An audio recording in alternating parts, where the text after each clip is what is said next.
I'll start off just by introducing myself. Hello, welcome to our event this evening. This is the University of Findlay's virtual Alumni Career Roundtable series. We are featuring tonight the College of Arts, Humanities, and Social Sciences. My name is Julie Klingler. I am honored to serve as the director of the Wolf Center for Alumni, Parents, and Friends here at the university. Today, what we've done is we've brought together 4 prestigious UF alumni who have joined in our Zoom session simultaneously. They've graciously agreed to give of their time to serve our alumni and recent grads. We also have with us the Dean of the college, Dr. Tully, and he will be moderating for today's event. And in a few minutes, Dr. Tully will introduce our alumni panel as well. Just want to welcome first all of our alumni guests this evening. We've created this event just for you because we know that this spring has been particularly challenging amid the pandemic.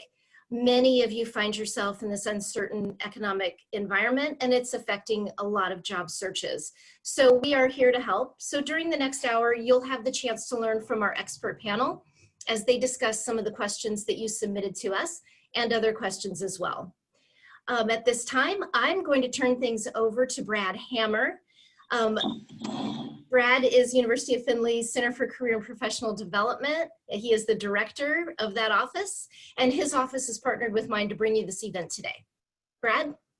Well, thanks, Julie. And as Julie mentioned, our office is here to help however we can during this time of uncertainty. So for all of the students that just graduated and are joining us on this alumni roundtable, please take notes, ask questions, take advantage of this opportunity to be able to network with these prestigious alumni.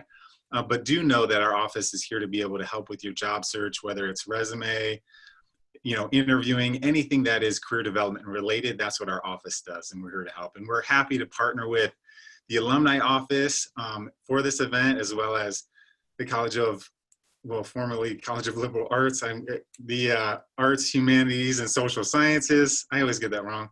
And Dr. Tully for gracing us with this and to be able to moderate this event. So thank you all for being here, and I'll kick it back to Julie. All right, thank you, Brad. And without further delay, I'd like to introduce our moderator, Dr. Tully, who serves as our Dean for the College of Arts, Humanities, and Social Sciences. Ron? Thank you, Julie. And the first test is if you can say every letter of the acronym, then you get a bonus point for that. And I think you feel my pain, Brad, with your area too. We saw some folks struggle with that, so you know what I'm talking about. Thank you all for being here. It's 6 o'clock at night. We're in another Zoom meeting. I really appreciate your time. As I said, I'm Ron Tully. I've been with the college for 20 years now, kind of moving through the ranks. Was chair of the English department, director of the Writing Center. I've had a lot of different leadership roles with the institution. And as they say, I'm one of those folks that bleed black and orange like yourself. We just love this place. Today, I think we try to keep it somewhat informal, just kind of picking your brain about some key things about, what's going on right now. Is there anything going on? I mean, wow, the news, it's crazy. So there's lots of things to talk about, and keeping in the particular context of how you might be able to give not just our recent grads some tips and alums, but also our current students some ideas for how they might build their dossiers, how they might craft their resumes, how they might present themselves as professionals and as future leaders. So thank you all. What I think I'm going to do is I'm just going to call on each one of you and ask you to just introduce yourself to the group and say a little bit about your history. If you want to talk about your time at UF, that's fine. But we really want to know what you're doing as professionals. So, and please let me know if you prefer to be called something besides what your screen name says and what my notes say here. I definitely don't want to call you something you don't want to be called. So we'll start first with Nina Smith. Okay, well, hi everyone. I am Nina Smith. I graduated in 2009 with my degree in health communication. And I would say that my quick story at Findlay was that I originally wanted to go into medicine. And after my first year and a half, I had joined a lot of organizations, Black Student Union, public PRSSA, CPB at the time, which I think is called something different now, Campus Program Board. But anyways, I found out that I really loved communication. I took a couple communication classes and quickly realized I wanted to change my major. My mother told me that the University of Findlay was too expensive and that I better still graduate on time. So that is why I switched to health communication. Not really with any type of interest in terms of, I did hopefully want to go into that particular work in a hospital or whatever the case may be, but that is why I ended up with that degree. That's the short story to it. So Findlay's expensive and you need to get in and out. So I graduated in 3 years. So I quickly went the route of basically just trying to make money. So I'm from Cleveland, Ohio. We didn't really come from a lot of money. So my mother was just kind of like, hey, you got that degree now, so it's time to bring in the big bucks. So that's pretty story in terms of how I got to in the restaurant industry. As people will say, it's fast money. Retail and a restaurant, you can make some quick money, but might not be something that you want to do for a career, but you can work your way up. And that's pretty much what I did. So started out as just a store manager for a family video and quickly moved over to the restaurant side of things because food is definitely lucrative business. Then I was able to use my skill set with communication and marketing and public relations background and director of operations for Marco's Pizza. So that's my quick story in a nutshell. Thank you, Nina. Similar journey. I came from the south side of Chicago in similar circumstances, and there were certain schools that were off limits. Private schools were among those. It was like, you go to a state school, or maybe you go to this school if you get enough aid. So I appreciate that struggle. In 3 years, kudos to you. So next up is Mike Eunice.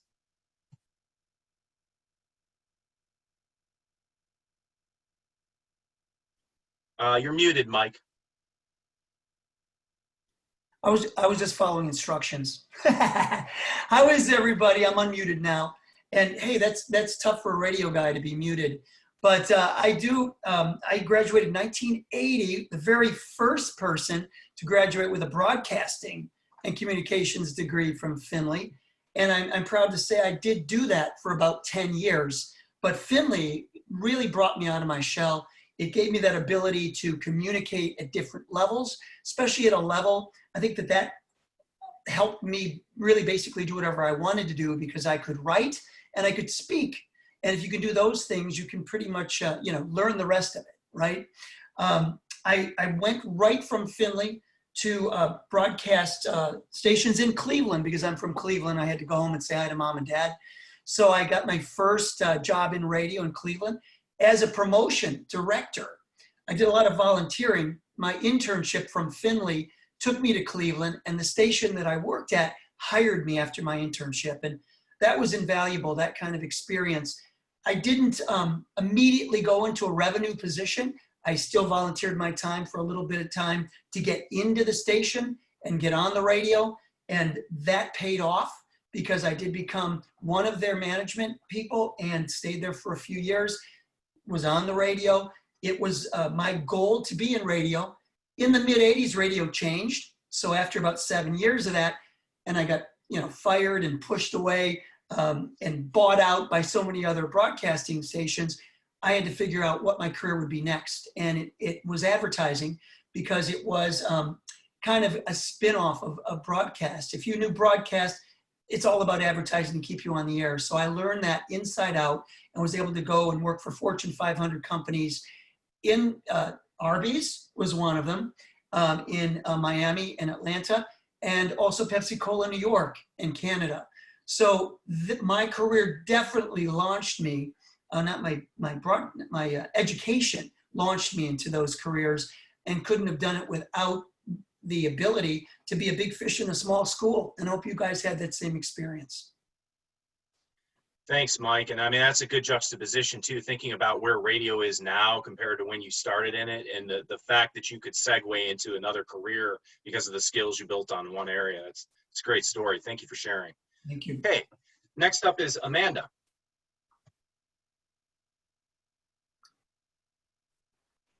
Good evening, everyone. I'm Amanda McGannon. I graduated from the university in 1999. I cannot believe it.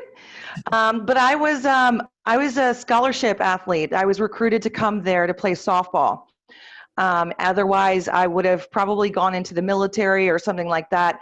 I didn't really have the confidence to, you know, go to college, and I was the first person to go to college in my family. So it was a very big deal. So as you can imagine, I was very afraid and didn't know what to expect, didn't, know if I was going to be able to make it. But because of, the small classes and the attention that you can get in the um, availability of your professors and the way they just kind of help you and guide you really, really helped me. And I learned how to be a great student because of that. So I'm very, very thankful. And like you said, being a big fish in a small school, like it just felt, really right. And so when I did graduate, I was excited to go into the world and I felt confident. So, and that really is what launched me into a complete sales career when I was a social work major. So, and I'd love to get into that a little bit more later about how I've been able to transfer really key skills and be successful doing what I'm doing, and has helped me get to where I am. So I'm a business development manager. I oversee the accounting and finance division for a very boutique-y, well-known staffing and recruiting agency in the DC metro area. So. Thank you, Amanda. And I believe when you were at Findlay, social work was in our college, and now it's in the College of Health Professions. Right? Oh, yeah. Yeah. So it's funny because, like, I mean, when I was there, the program was just getting accredited. So that Tony was one. Wilgus was there then? Absolutely. Tony Wilgus. Yes. Like that man changed my life completely. He absolutely changed and I'm still very close, not very close, but I still keep in touch with my professors. Like that's how much I just really, it was such a pivotal time in my life, and I really value everything, all aspects about it. So. That's a great story. Thanks for sharing, Amanda. Sure. Alexis, you're up next. Thank you, Ron. So hello, everybody. I'm Alexis Binder. I graduated from UF with my undergrad in 2011, and I was an overachiever triple major. I majored in English, philosophy, and religious studies. And I also went on to earn my MBA from UF also, and I finished that in 2013. And shortly after I graduated, actually, thanks to some relationships that I built there, I came back to UF to join the staff for almost 6 years. But to fill in some gaps there, when I came to UF as a student, I was actually a non-traditional student. I was 22 when I started my education, and it was a little bit tricky for me to navigate those waters initially because my sister had attended community college, and my parents weren't really available as resources that could relate to the process. So there was definitely a learning curve there for me to kind of gain my footing. And I also was working full time at McDonald's when I was a student. So that was fun. But also, thanks to some opportunities within the college, some additional doors were open to me, even though I didn't realize it at the time. So actually in one of my English classes, Dr. Diedrich, who I absolutely adore and is hilarious, she let me know of an opportunity within the campus's career services office. They were looking for some student employees to help kind of critique other student resumes that they were getting in. And I pursued that opportunity, and I was one of, I think, 2 initially that got brought on to do that. And I actually worked in that office for, I think, about 2 years as a student employee, just thinking this is something to do, while I'm in school to earn a little bit of extra money.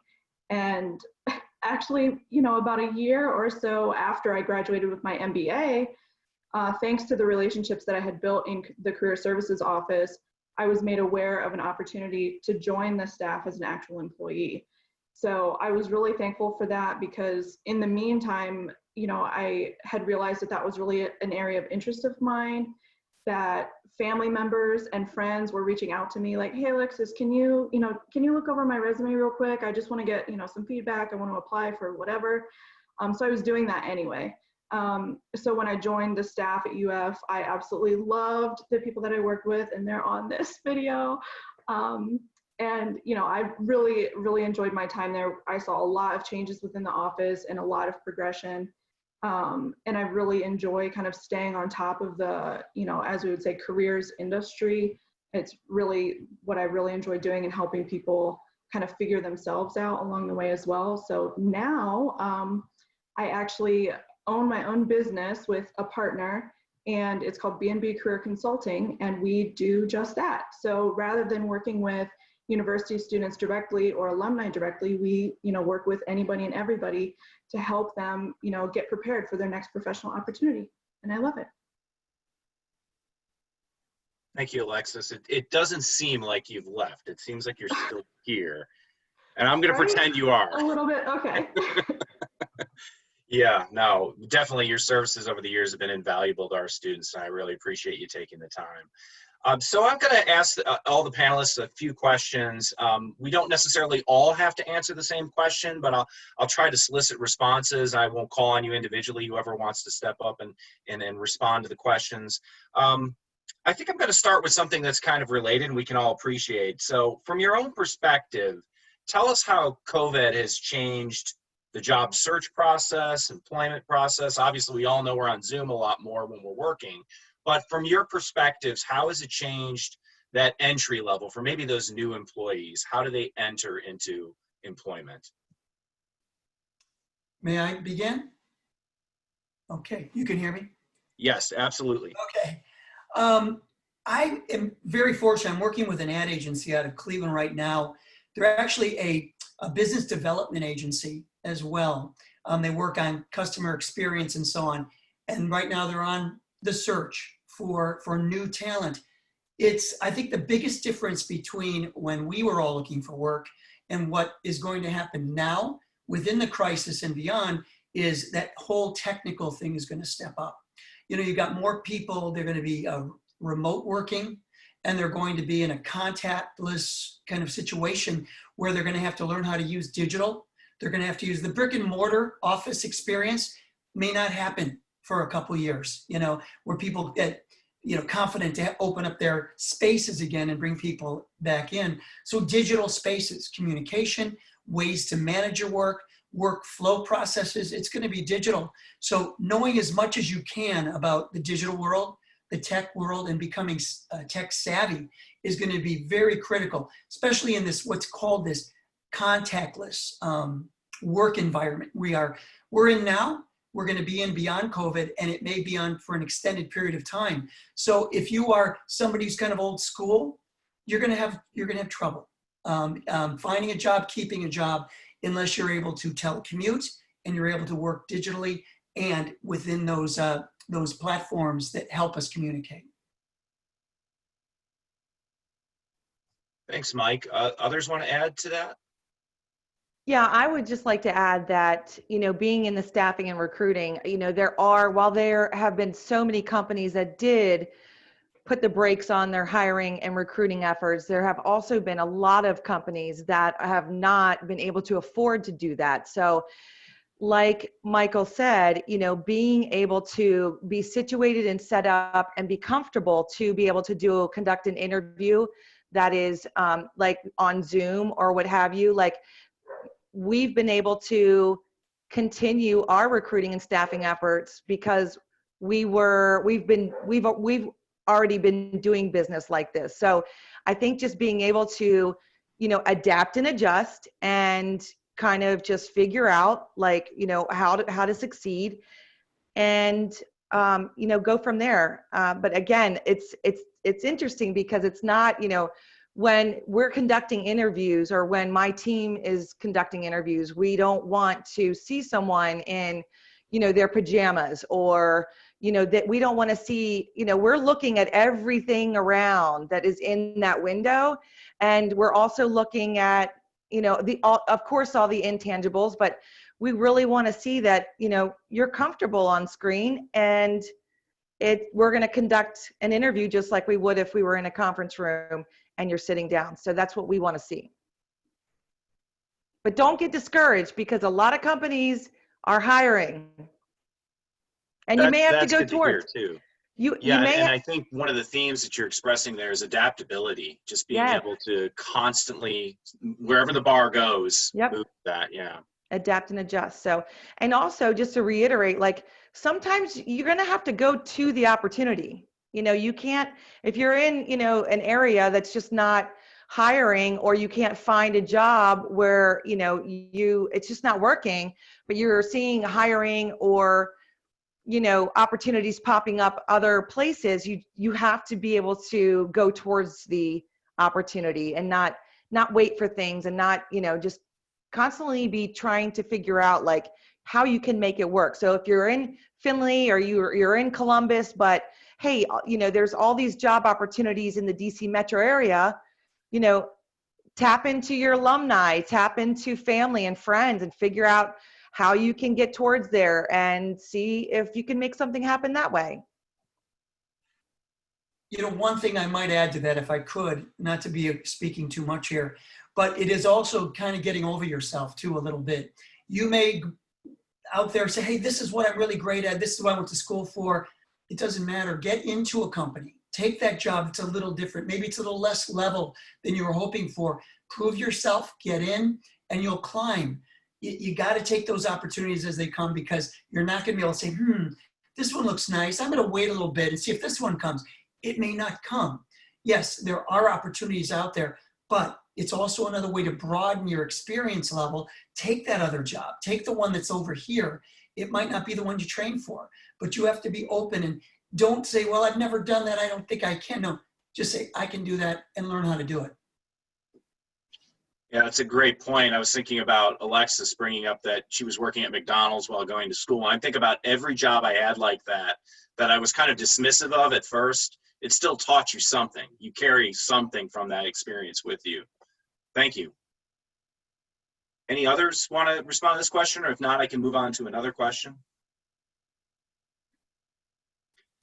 Okay, so tell me about a rookie mistake you made when you were a newbie, and how you might spin that as advice to a new employee.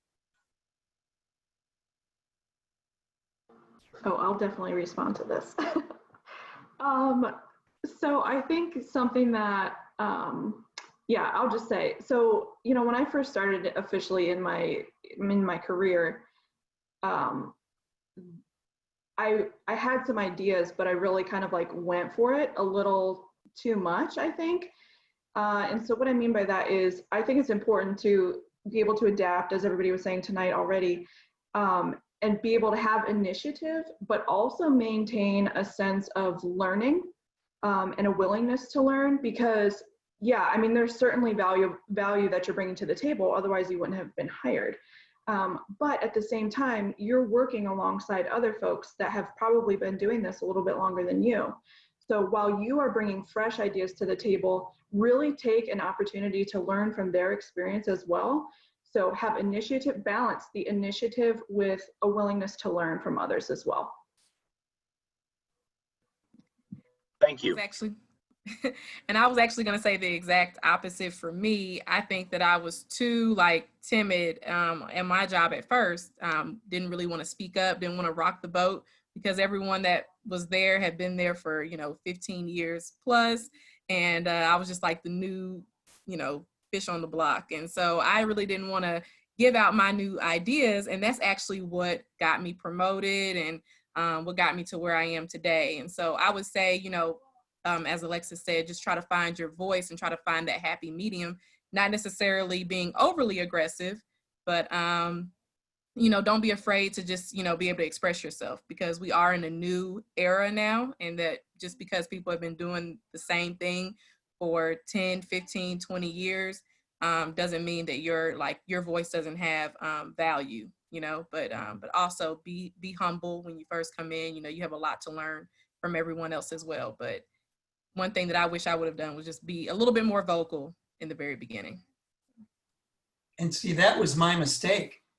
So I want to just share real quickly, sharing your ideas in a corporate situation, as long as you're not sharing it with somebody that's going to steal it, make sure you're presenting it to the right people And when that audience is going to give you, not give you credit, but give you credence and maybe give you the empowerment to develop that idea, because corporate America, there's a lot of thieves. And we were trusting people. And I'm just like with Nina, I wasn't reserved. I was a complete opposite. But when I would give those ideas and someone would say, that's a bad idea in private, and the next meeting you go to, that's the big idea of the meeting. It's like, wait a minute. And you're in a position when you come in as a newbie to sit in the back row and just kind of be quiet, because that person could be the person making a judgment on your next promotion. So corporate America, learn how to play those minefields. And that's one of them. I say, yes, do not be silent. Know when and where to stage your attack.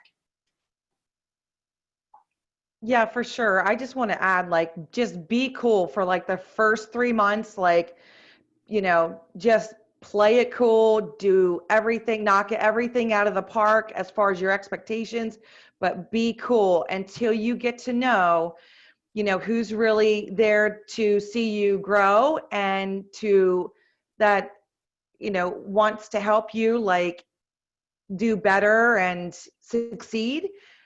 You'll be able to find after 3 months, you'll be able to figure out what the culture is and, who's, I'm not going to, like, not good and bad, but who's might help you more so over someone else, because there is that undercurrent of, well, oh, this youngster's coming in here and they think so, they might not be as welcoming. So you just have to play it cool for 3 months and you'll get it down. You'll totally know. And then it's like, it's on. Thank you. Any others? So I was thinking about what you said, Nina, about this. This is a totally new reality. This is a new time that we've never experienced anything like this before. So what kind of advice going into this, what we've learned over the last maybe couple of months, but all of this that we're experiencing now, all this massive change, how do you tell new people, to figure out the work-life balance when your work and life are now in one location, oftentimes, but also how do you know as a newbie when it's just hard work and when maybe somebody is taking advantage of you? Yeah, I think that's a great question. So I would definitely say in terms of work-life balance, I know oftentimes, we're in college, so we have all this structure that's like, around us every day in high school or just being at home with your parents, but you'll always need structure. That's not going to go anywhere. So I would say one of the biggest things with work-life balance is still having that schedule, still having that, especially in our new reality of being at home and working from home, or, not really having those outdoor activities to do anymore. Just having a schedule and like sticking to it. I know it can be difficult. I'm definitely a spontaneous person when it comes to, oh, there's an ice cream truck and I'm on to something different. But but just having a schedule that you write out for yourself for the whole week, and then also reviewing that, the night before, et cetera, it's going to help you go a long way in terms of your work-life balance. I think anyone that knows me knows that I love to travel. I love to see the world, but I work hard too. So that's very important to me. So however you find that and however you need that to survive or whatever the case may be, do those things, because I'm going crazy right now because I can't travel. So, and then the second question, I'm sorry, the second part to that question was, Yeah, if you had any advice for newbies in terms of how do you know the limits when it's just a lot of hard work and when you feel like maybe somebody's taking advantage of you as a new person? Yeah, so I would definitely say, like, especially with some of my friends, just because I was already kind of in the into like my career path, like by the time that they had graduated or, were getting out, they were calling me, like I was like a soundboard and just trying to figure out, like you just said, are they taking advantage of me, or is this really just what work is all about? So I would definitely say, everyone should have a mentor to reach out to have like a sounding board to kind of, go off of, because I think sometimes we get tied into our own emotions and what's going on, and we we have this mentality of like, that's not fair, or this person's not doing me right. I think that if you go back to your original job description and what are the things that are laid out for you in that particular sense, as long as it's something that's reasonable and it's in there, I think that, you can easily kind of outline whether or not someone's actually taking advantage of you or not. But I think having conversations with people who are older than you, and not necessarily older, but just have more experience in the work field than you, I think that that will help. And make sure the person doesn't work with you. So make sure the person is outside of work, whoever that mentor might be, and just have a sounding board to just try to have someone that you can talk to. Thank you. Others? Yeah, I'd like to chime in here for a second. So I do think, though, that if you have a good relationship, if you've taken the time to develop a good relationship with your boss, and you feel like perhaps your plate is getting loaded a little bit too full, have that conversation. Just express that you feel like you're in a position where you're taking on a little bit too much, and, rationalize that. Maybe the quality of your work is going to diminish if you have to do all of these things. So is there a way that, you can partner with somebody else on this task or project? So I think, and that takes some getting used to in terms of, or some experience perhaps, in terms of knowing how much you can handle at one time. And once you find that limit for yourself, if you feel like you're going over that, I think it's time to have a conversation, whether that's with a mentor outside the company, like Nina suggested, or if you have a good relationship with your boss, like, have that conversation. The only thing I would add is one quick thing is I think it helps when you're able to be honest with and basically promote your interests and your passions, and let them know that you have another life, your bosses, and say, look, I leave at 5 o'clock every day to run 10 miles. And I need to do that because I'll be better for you. Those kinds of things, they'll respect you for if they know up front. I've got a kid with soccer. I need to be there for them. And again, I'm a single parent, so I need to be a good parent so I can be good at work and not be stressed out. It's really letting them know what brings balance to your life so that they can respect it. And if they can't, do you really want to work there? That's all I got to say.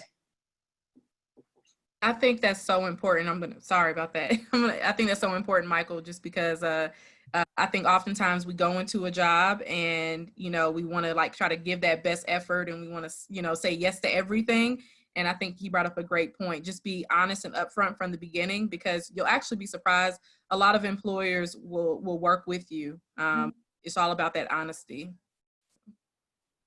And yeah, the only thing that I would add is, you are your best when you are balanced. So when it goes to that work-life balance, as far as my time goes and being a single mom and, running an entire state division, I have to be extremely protective. And this would be advice for anyone. Be extremely protective of your time when you are there. That means, and it's so hard, it's so easy to get caught up in oh, I've got to answer every email that comes in just now or whatever. It is okay for you to, just put things on pause and choose to focus on things that take priority. And then respecting your schedule and respecting your time. So when you are leaving work, you need to mentally leave work and get in that mindset that you're, going to be doing, working on yourself or taking a run or, work is not your whole life. And so if you have that mindset and you respect that and you live that, you'll be better at your job. Yeah, thank you. And building on what you just said and going back to what Nina said about the schedule, I find it difficult in my own life now because all of those forms of communication, of course, are all on your smartphone. So having to set up those times, you say, okay, for this hour, I will respond to email, and then I'm going to put it away, and I'm not going to look at it for a set amount of time because I will get preoccupied. Yeah, it's a great point. Ron, I do have one thing to add. I think it's important then, kind of the foundation of all of this seems that, as somebody that's entering the workforce, if you can do a little introspection or, you know, reflect on the experiences that you've had and just yourself as a person and understand what your own values are, that will go a long way. So if family is a huge priority area for you, you know that going into your workplace, have that conversation with your employer up front. If, you know, exercise or physical fitness is something that's really important to you that you need to make sure you have in your schedule, again, be upfront about what your values are, because when you're upfront about stuff like that and you understand that for yourself, hopefully those will align with the employer, or there'll be somebody that will understand and respect that. If not, you know, again, as Mike said, maybe that's not an employer that you want to work with. You'll be so much happier in your job and in your workplace if you work for a company and a team that respects and aligns with your values. Yeah, absolutely. And I think it also makes you more empathetic to others that you work with when they see that. If you have that ability to self-reflect and you know yourself and express it well, it makes you more empathetic to others who are doing the same. Because I always say the one thing that could solve 90% of problems at work is if people would self-reflect for a moment. So I got to ask the softball question here. You're all leaders and entrepreneurs. You've done great things since you've gone on from Findlay. What are some traits that you would say, you know, it's kind of the nature versus nurture thing. What are things that you felt you had innately that maybe your education and experience helped you build? And what are things that you really had to work at to make you a better leader?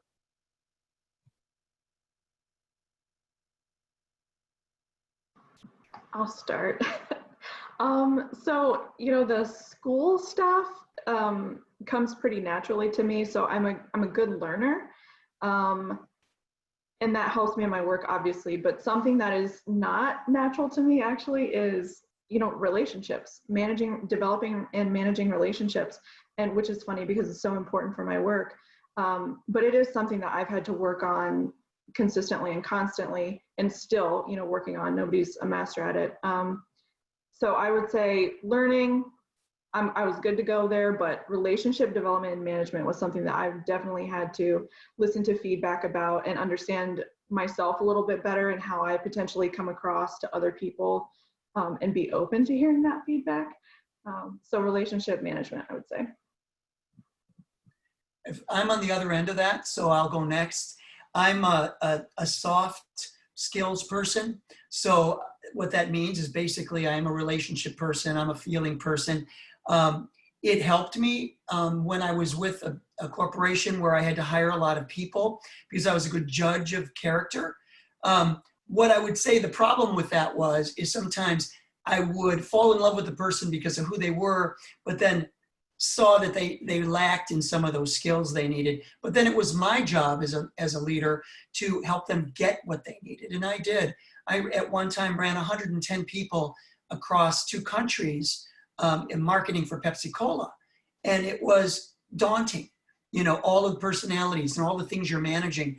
But somebody that was rigid couldn't have done it, and somebody that was too soft couldn't do it. So I had to make myself a little harder. I had to go for those hard skills. The soft skills, great, and that meant regimen and not being everybody's friend. So again, just doing enough to stay that human-to-human contact and that human-to-human relationship is important, but know when it goes beyond that to run a business and respect that yourself.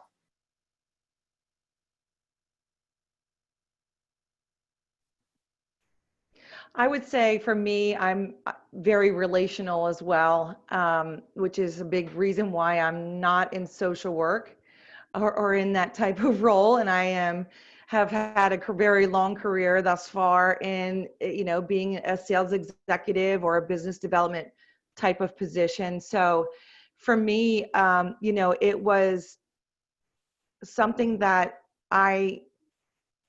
helped me from the University of Finland, like attending there, or my professors, was they really drew out my sense of curiosity and, you know, made me stretch in the way that I thought. And that's really important because, you know, my job is to read people for a living. I mean, that's how I make my income. And I've got to really understand what buying signals are. I've got to be able to relate to people. I have to have an understanding of what their challenges are. So I have to be able to put myself in their shoes. So, you know, it really drew out my curiosity because I am fascinated, completely fascinated with human behavior. But something it made me better at was, obviously the student part, because I just didn't think that I was really that great of a student, but, really being better at understanding human behavior and being able to connect with people and understanding their, if you can understand someone's language, you can communicate with them better so your messages don't get lost. And so that to me was really big for me on what I was able to get better at. I would say like my time at Findlay, I think that I came out of my shell the most. I think I was always an outgoing person, but I really just blossomed in college, and I love that. Love the university for that. I love the college atmosphere, the environment that you all created for us to just kind of learn and grow and just be ourselves. So I think that if anything, I learned the relationship building was one of the most important aspects when it came to what I need to do in the future for my career. So I definitely learned that from Findlay. I think maybe I probably already had it somewhere deep down inside, but had I not have gone to the University of Findlay, I don't know if I don't know if it would have came out the way it did. So I will definitely, definitely tap my hat off to the university for allowing for me to become who I am today in that regard.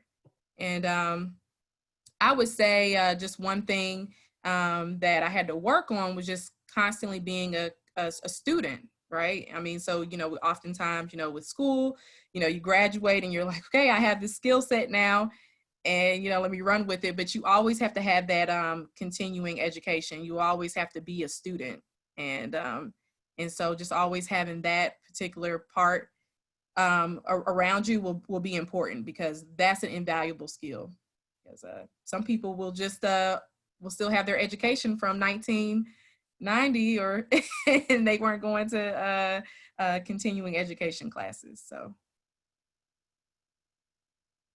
thank you. Yeah, I was thinking too, it's important with a lot of these relational positions to separate yourself from the position, which is very difficult to do.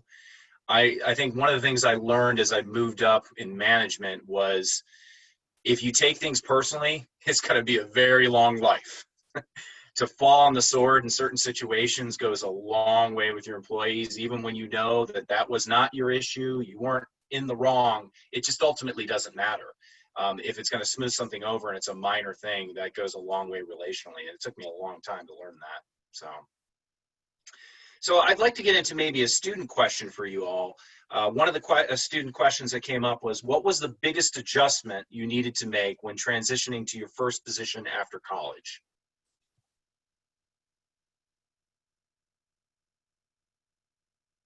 Okay, I'll go. I had an easy transition, which was good. I went, this university put together a fantastic life experience for me. I was in radio, and they set up an internship for me. So I worked really hard at never thinking that I would be hired there. I gave it 110%. And then even after I graduated, I said, you know what? If they'll have me, I'm going to continue on in this role. And maybe, take the experience versus the pay. That got tough because I got tired living at my parents' house. But I did. That was what afforded me the opportunity to go and say, I am going to go and volunteer for a bit longer. I did for 6 months after I graduated. And when I left, I got my boss's job. I mean, not when I left, but when that was over, I got my boss's job because I was able to prove myself. Not that I was there to steal her job. In fact, she became my radio partner on commercial radio years later. And she was just recently on WLFC. We do a show called VR2 every week. Her name is Christine. And we remained friends because I didn't backstab. But you do have to be able to volunteer, sacrifice so that you can take later. Basically, you're building your opportunity to go and ask for it later. Right now, you're not ready to ask for anything. You've got to get in and prove yourself to people, and you've got to make sure that they see the potential in you so that when that position opens up, you can have it or you be considered for it. Again, it's just being open to volunteering or taking a lesser position in the beginning, proving yourself to move on and to get to a higher place.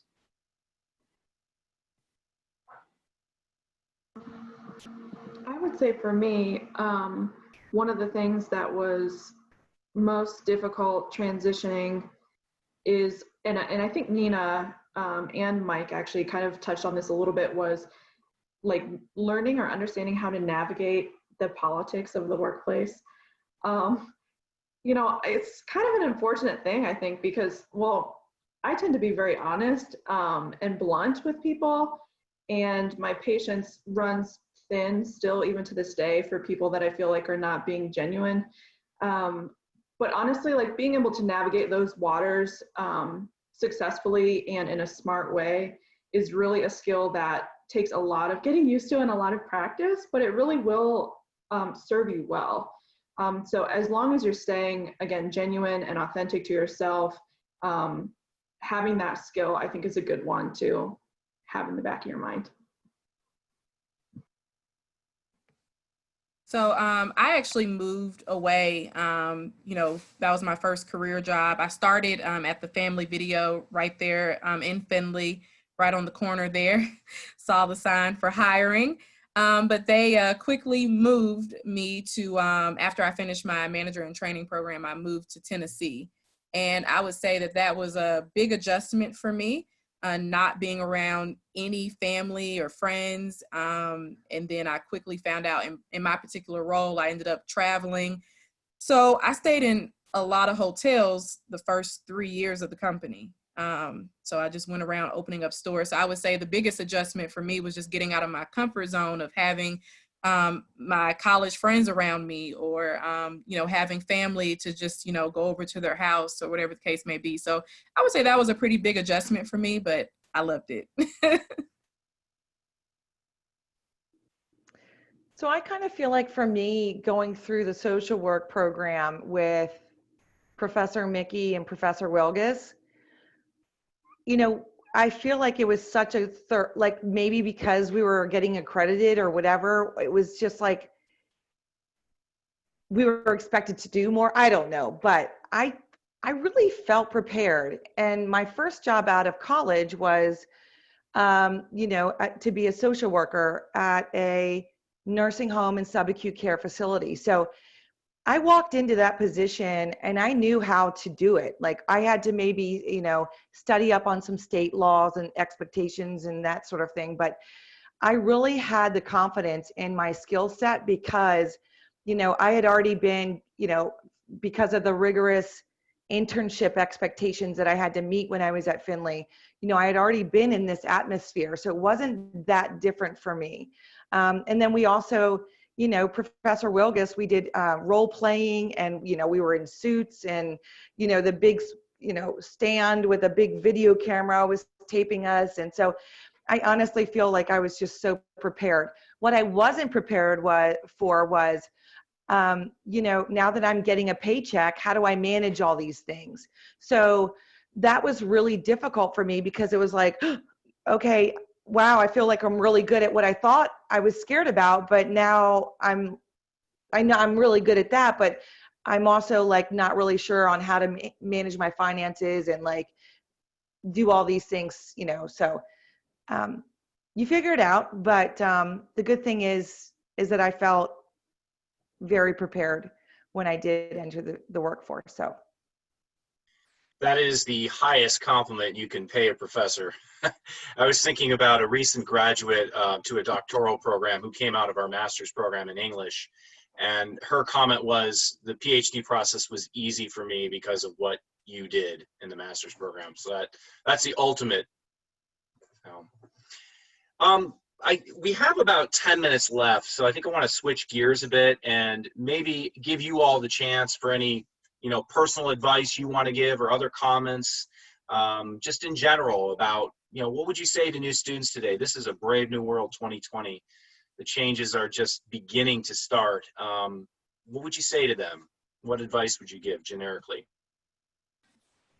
So I'll start with this one. I would say like some of my best advice to people, to students like coming out is don't get so tied up in the salary per se. There's a lot of other things that you can negotiate when you're in that interview, whether that's vacation time or certain benefits. So I would say don't necessarily get tied into the dollar amount because there's a lot of value to just other aspects. And I'll just give a personal experience. Like I said, being a store manager of a video store, you're kind of like, okay, well, how much money were you actually making? But the fact that I was traveling and they were putting me up in a hotel and paying for my food every day that I was in a hotel for 3 years, I was able to really put away a lot of money, and that gave me a leg up amongst other people. So again, just look at the whole picture of the job and what value it offers you, whether that's going to provide you housing or any type of other benefits, because all of those things are important. I would add to that a little bit from your former conversation. You have to be able to, you've got to be willing to take the sacrifices in the beginning. The job and location might not be the one you want. You may need to travel a bit, and I did. I went to Toronto. These are great cities. I went to Dallas. I went to a bunch of different cities before I could name the city I wanted to be in. I took the 12 years to go around the country and in other countries and taking jobs that were better titles, but they weren't better places. I wanted to be in Cleveland. I'm a Clevelander, and I missed my friends from the first 4 years. But I said, okay, you know what? I went to school for a reason, and this college has prepared me for a career. I'm not going to waste that. Let's go get the career. And then when time came, I was able to, a job opened up in Cleveland. I was with Pepsi Cola, and I was in Boston. And they said, hey, there's a job open in Cleveland. It's a big region. No one's going to go to Cleveland. I put my name in the hat, and I moved to Cleveland 3 weeks later. And I was able to finish my career there. I was there 25 years, finish my career where I wanted to be within a company that I loved. And I would say I was fortunate, but I would say it's because I made the sacrifices to move with that company, even leave the company for an opportunity with a bigger company, to come back to that company and share all of that new experience with a company I love. And that was part of my strategy. It was a soft strategy. It wasn't real firm, but have a strategy. Say, this is the name of the company I want to work for. Find a way that you can make it a long-term and make those sacrifices to do it. And then you'll be able to name your price after you've gained all your stripes. Okay. So I think for a lot of students and recent alumni coming out of CAUSE, a lot of the programs within the college are broad, so to speak, in the sense that, I'm an English person. So you get a degree in English and you're wondering, okay, what am I going to do with a degree in English? And the reality is you can do a lot of things with a degree in English. And if you're struggling to determine what that might be, one of my biggest recommendations is to reach out to folks who are doing things that seem interesting to you and conduct what we call an informational interview with them. And I mean, now is a really good time because, people are having Zoom meetings all the time. They're used to that. So having an informational via Zoom is a really great opportunity, and just kind of pick their brains. What is it about your job that you enjoy? What don't you enjoy? What isn't what you expected? If somebody were to try to get into this field, what would you recommend that they do? Just questions like that. And then the second thing is, I talked about relationships earlier, and it's kind of coming full circle here because I think that it's really important to not undervalue relationships. So, folks that you're developing relationships with, they can help you out, So really what it is networking, right? So people think of networking though kind of in this like gross way, but really any conversation or relationship that you have, thanks Amanda, it's a good thing. It's really a good thing. And I've heard some people say that, you should really only like network or get to know people that are in your industry because they're the ones that can, help you out later on, but that's so not true. Like stuff just comes out of the woodwork sometimes. And so really like taking a genuine interest in other people and in the relationships that you develop is so key. And I think you'd be surprised how much that really ends up helping you throughout your career. Alexis, I love that you just said that, because to me, there's always a networking opportunity. Some of my biggest accounts have come from someone that I worked with or met a long time ago that I've just done a really good job at keeping in touch with, or what have you. So again, my advice would be always to, be open to networking, and don't burn bridges, no matter how poorly you think that you're being treated, or if a position is not right for you, do not burn those bridges. I would also recommend, like, if you mess up, nobody is expecting you to be perfect. And if you mess up, just adapt and adjust. So one of the things that I tell my team all the time, because, we're in the business of relationships, and being rejected is something that we have to face every single day. So it's kind of just like when you have a bad call, or you have something happens, you have to think like a quarterback and just focus on your next play. That's gone. It's gone. You learn from it. Now you just have to focus on what's in front of you and what you need to do to get to where you want to be. So, and lastly, being in sales, and, I feel like those intangibles that I mentioned earlier, as soon as you walk in, you are being judged before you even open your mouth. So you have to look, even if you're in your home office and you flash your hands up and there's chipped nail polish, or there's an inappropriate poster in the back, or, things like that, you're being judged, and your character is being judged before you even speak. So those are all the things that you have to remember. So just like I told my son the other day, he just got his first job, dress for success, dress for that position you want to have. That is really true. And all of those things are being, you're being judged upon. I hate to say it, but you are. So, always try to make sure that the way you look accurately reflects your intention and your desires. So take chances. That's well said. I think from my perspective, it's about building your brand and making sure that your brand is right, and you're playing to your brand. And if your brand is somebody who is sharp and on the ball, and that's great. That's a brand that people will accept. If your brand is a little different, you're going to have to find a career that will allow for that. I see folks starting to stretch. It's that hour on Zoom where we start to get the neck cranks and whatnot, right? I feel like I'm permanently hunched over. I would close with just one thing too for the students. Wherever you go, there you are. And I mean that your core values don't change.